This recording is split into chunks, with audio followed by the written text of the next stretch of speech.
ሄርሜላ አበደች። ለምን አበደች የሚለውን በዚህ ቪዲዮ ላይ መነግራችሁ ይሆናል። በጣም የሚገርም ነገር ነው ማለት ነው። በቃ ሄርሜላን ፕራንክ ሰሯት። ትላንትና ፕራንክ ሄርሜላ ተሰርታለች ማለት ነው። ትላንትና መተው የፍቅር ጀማ ነን ያሉ ሰዎች በጣም የሚገርም ፕራንክ ነው እንግዲህ ሄርሜላን ያደረጓት። በጣም ይገርማል። አብርሃምም እንግዲህ ፕራንክ ያደረጋት። አብርሃም በእነሱ ህይወት የተጫወተባቸው ይገኛል። አብርሃም በነ ሄርሜላ በነ ሩታ ህይወት እየተጫወተባቸው ይገኛል እንጂ እውነትም ወዷት አይደለም አበባውን ሰጧት ማለት ነው። በጣም የሚገርም ነገር ነው። እኔ በቃ እንደዚህ ያደርጋል ራሱ ብዬ አልገመትኩም ነበር። ነገር ግን የውስጥ አዋቂ ሰዎች ናቸው መረጃውን ያቀበሉኝ ማለት ነው። በጣም ነው የሚገርመው። አብርሃም ፕራንክ ሊያደርጋት ነው። አብርሃም ሄርሜላን ፕራንክ ያደረጋት። አብርሃም ሄርሜላን አይወዳትም አውቁ ነው የሚጫወትባት ብለው ነግሮኛል ማለት ነው። እንግዲህ ነገ ደግሞ በቮይስ ሪካርድ አርግቼ ሰዎቹ የነገሩኝን የማቀርብላችሁ ይሆናል። በጣም ነው የሚገርመው። ሄርሜላ ግን አሁን ወዶኛል። አብርሃም ከኔ ጋር መሆን ይፈልጋል። ከኔ ጋር ነው መሆን የሚፈልገው። ከኔ ጋር ነው ህይወቱን መቀጠል የሚፈልገው ብላ ነው የምታስበው። ነገር ግን አብርሃም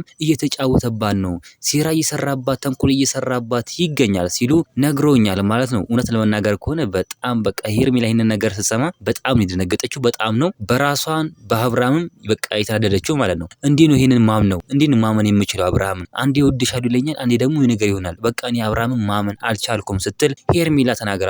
ደግሞ እውነት አላት። ደግሞ አብርሃም የተጫወተባቸው ይገኛል። በእድሜያቸው በህይወታቸው ላይ የተጫወተባቸው ይገኛል። ይሄ ደግሞ ተገቢ አይደለም። ለምሳሌ ቡዜ ላይ ቢደረግ፣ እህቱ ላይ ቢደረግ ይሄ ነገር አብርሃምን ይከነክነዋል። አብርሃም ይሄ ነገር አይወደውም። እስኪ እናንተ ምን ትላላችሁ? ሀሳብ አስተያየታችሁን ኮሜንት ላይ ማስቀመጥ እንዳረሱ፣ ቪዲዮ ላይክ፣ ቻናሉ ሰብስክራይብ ማድረግ እንዳረሱ። በሌላ ቪዲዮ እስከምንገናኝ በያላችሁበት የዓለም ዳርቻ ሰላማችሁ በዝት ይበልልኝ። ደህና ሁኑልኝ።